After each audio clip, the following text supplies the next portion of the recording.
That being said, there's almost no new content in this talk compared to what they've released prior. This is just how I wound up using their research and a little bit of like what I did with it. Since this is a sort of shortened time slot, I'm going to be talking really fast and sacrificing a bunch of technical details for the sake of conceptual clarity.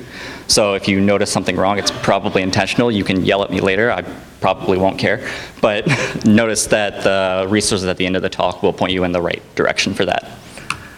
A little bit about me. I'm a security researcher at Tenable. These are my dogs. That's my cat. He's the favorite. None of that's important.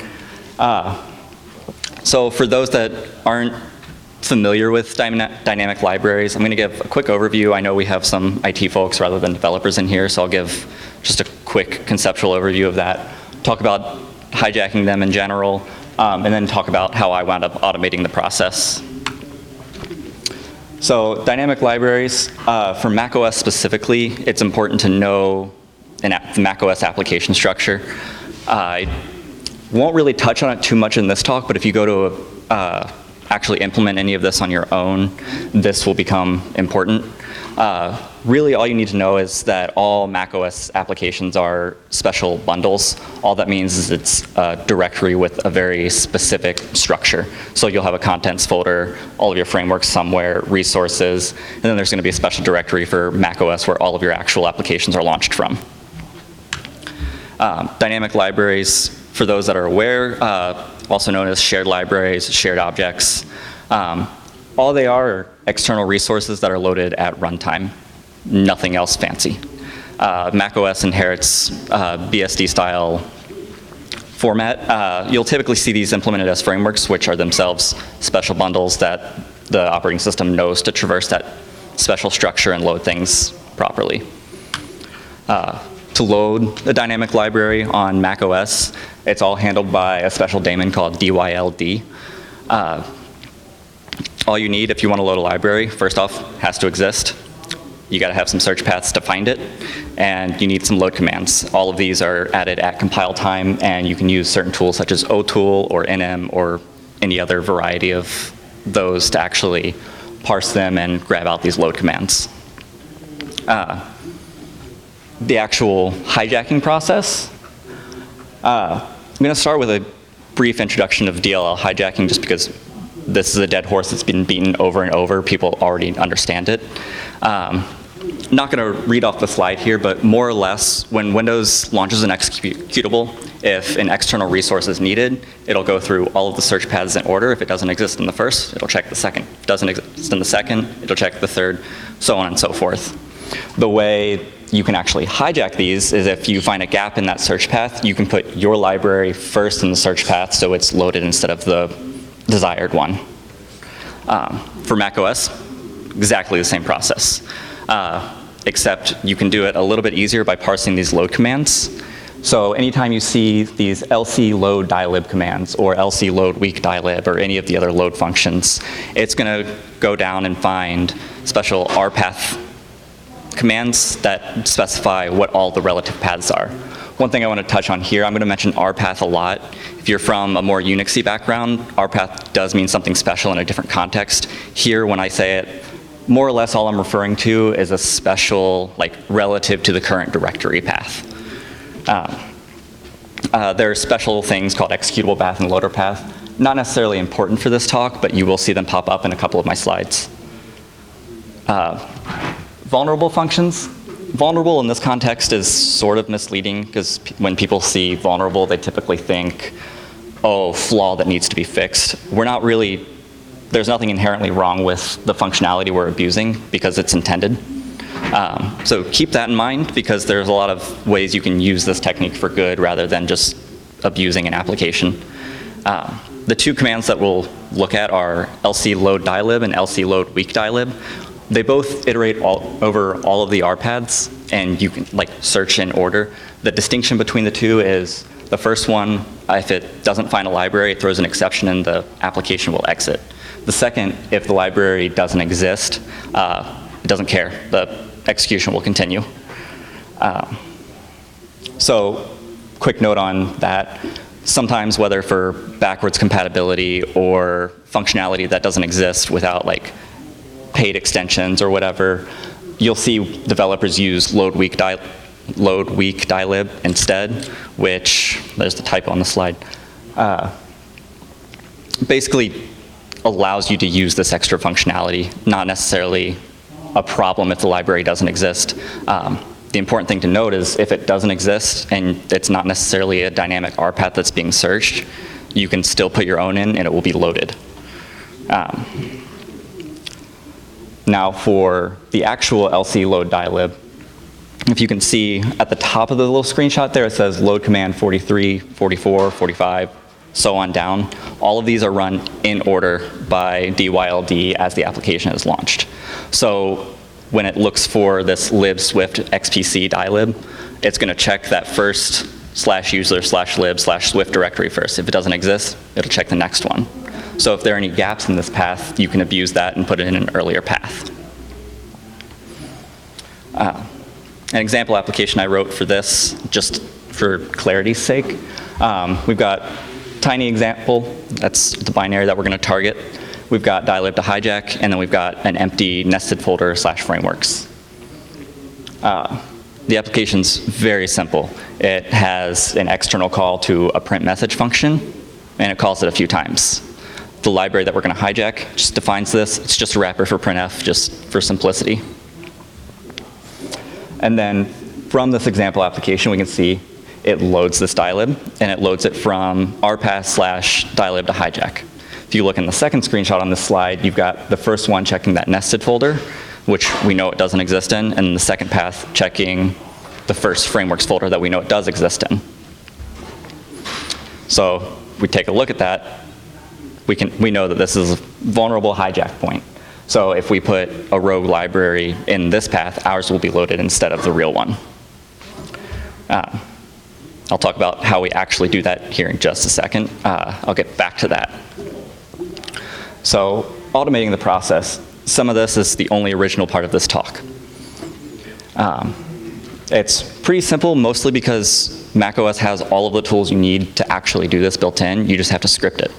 So the 3 steps you follow: scan for hijack points. Since we just did that manually and it's obvious that it's pretty easy to parse, that's a pretty simple step. You create your new library, which is as complicated as you want it to be. We'll talk about that here in a second. And then you just drop your new library and move on with life. To scan for these, as we did manually a second ago, we'll search a given directory for any binary that happens to have lc load dylib commands. So if you're loading a dynamic library, you'll then parse all of the RPaths and check those paths to see if your library exists. If it exists in like the first path that's searched, just move on. If it exists in the second path that's searched, well, you know you have a gap in that, so you'll just flag it and report back, and you'll drop a library in there later. Now, wrapping and proxying functions, this is where you're going to actually do the hijacking. There are 2 ways that I've used to do it. There's the easy way and the annoying way. I'll talk about the easy way first, and that's going to use the built-in C attribute constructor. So to do this, this is all the source code for our rogue library. All it does is have this attribute constructor, specifies a function name, which doesn't matter, and loads and runs like whatever code we want in there. So what's important to note here is as soon as the application launches and loads this library, this code is run. What's also important to note is if we didn't do this re-export here that I'm going to talk about, we would get a symbol error or a symbol not found error as soon as the application tries to load try to call functions that are expected in the real library. So we'll want to add at compile time a special attribute called lc re-export dylib that will basically grab the desired library, which you can change without recompiling, and load it so that all the symbols are found. So under normal execution, this is what the application does. Pretty simple. After we've dropped our library and the hijack point, it'll run our hijack code, and then it'll run normal execution. This would crash if we didn't actually re-export the original library. So that's the really easy method to do. You can have a single binary that's very portable and just kind of toss it around and change paths as you need with a tool called install name tool. Now, the annoying way is if you want to actually examine the functionality of the library that's being imported. The reason it's annoying is because you have to have access to some sort of compiler when you're trying to automate this process. Luckily, since I'm just a developer and researcher, I can use GCC installed in my system and it doesn't matter.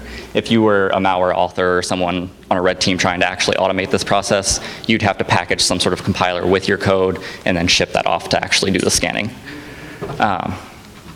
If you want to inspect publicly exported symbols or functions that are accessible within the library normally, this next bit isn't very important, but if you want to also inspect private functions of these libraries, you'll want to use some sort of symbol phishing library. The reason I have an asterisk there, it's a term I love, no idea where it came from, never seen anyone else use it except for like one blog post. If anyone knows who came up with it, please let me know. And then you'll want to create stubs for each of the exported symbols or private symbols in the library that you want. The trick here is typically if you want to overwrite a function, you'll need to know its actual prototype. There's a little tricky way I'm using the calling convention in macOS to get around that. Not going to go too far in, but Jonathan Levin has put out a lot of research and material. There are a few other libraries around that allow you to use the core symbolication framework, which is private by Apple, but it's been very heavily reversed. You can use that to actually pull in all the privately exported symbols. The next 3 or 4 slides are all from the same source code file. This is my actual little hijacker library. All of this is just setting up the storage. So symbols are going to be all of the symbols that I'm importing and going to re-export so that we don't get any symbol errors. And then register storage. Since I mentioned we're going to abuse the calling convention, we need somewhere to store current register values before I actually get into it. And then the library hijack, that library full is going to be replaced with our desired library when this is dropped. The payload function, all I'm going to do here is keep it simple. Just print that I hijacked a function, then print the function that I hijacked. The hijack function, all it does is open the desired library, grab all the symbols from it, store those in that symbols variable from earlier, and then return. Proxy, this is where kind of the meat happens. We'll run our payload. Well, first we'll hijack, we'll run our payload, and then we'll grab the real symbol and then make a call to that. So what I mentioned before, since macOS uses the systemv ABI calling convention, it has a very specific set of registers that are used to pass parameters until it runs out of these registers, and then it just uses the stack. Well, there are special built-in standard libraries in C that allow you to use a variable number of parameters. That library, fortunately, has a lot of extra protections for the stack, so I don't have to worry about messing with that. All I have to do is care about the registers that are there. So if I just store these register values manually with a little bit of assembly, and then put them back where they belong after I run my payload, the application is none the wiser. So I don't actually have to reverse engineer the library, and I can run my code without needing to actually take the time to do that. So this function stub, I just export this, or specify the symbol that I've pre-parsed from the nm utility, and then preserve the registers and call my proxy function. That's all you need to do. And once you do that, you can get this kind of output. So every time any function is called in the binary, we get a little output that, hey, I've hijacked this function, and then it'll give you the real output. If you're using the constructor method, which you probably will be if you're looking for any sort of persistence or privilege escalation, you don't need to do anything special. You can use your precompiled binary and just use the install name tool to change the paths every time you find a new library you want to hijack. If you're doing it the more annoying way, you'll just need to do a little extra groundwork to parse some of the output from special tools, and then build and then compile and then drop. Fancy flowchart, just kind of talking about the tool I've made. I think I'm moving fast enough. I'm not going to talk about this too much, but it's a good resource for anyone that wants to look this talk up later. Go through some final thoughts here. If you run into any issues with this, the most common one I've run into is a version mismatch issue. It's basically stating that I've tried to load a version of a library that the application isn't expecting. You can look this up in the output. It's just shows min version, max version, change yours to what's accepted, and you're good to go. You might run into some permissions issues. The scanner I wrote doesn't take any of these into account. So if you're trying to hijack something that requires elevated privilege to write to that directory, it's going to fail on you. And then my little assembly thing is hacky at best. It works on my machine. It may not work on yours. So keep in mind that more often than not, if it goes wrong, you're probably trying to do a little bit too much. Anything I've done where it's failed, I'm the one at fault, not necessarily the method. It's usually because I'm trying to mess with the stack in ways that are screwing up things downstream. But it's probably better to take a more targeted approach at that point. Use cases, I use this quite a bit just to replace actual libraries and monitor execution flow. It's a lot easier than getting dtrace or LLDB scripts set up. So like, it's fun just to kind of delete the desired library, replace it with my hijacker, and then watch the output in syslog. It's a great persistence mechanism. The caveat there is you have to pick something that's going to be used regularly for your code to be run. And then the biggest deal from a security perspective is privilege escalation. If you find a library that can be hijacked and it happens to run as root, but you can write to those directories as a normal user, you now have privilege escalation to root. Mitigations, there's not really anything good you can do other than proper permissioning and like IT and dev rules. More or less, just kind of clean up after yourself. If you have code that you're not really using anymore, just get rid of it. If you're having paths that you're not actually using, take them out of your RPath listing. That's pretty much it. Like I mentioned, I owe a lot of credit to Patrick Wardle and Jonathan Levin for all the research I've done. So I highly suggest giving them a shout out. I see a couple of people taking pictures, so I'll wait a second. All right, and I kind of blitzed through that a lot faster. Go ahead. Do you know of malware? Not by name, but I have seen it. Any other questions? Cool, well, thank you very much.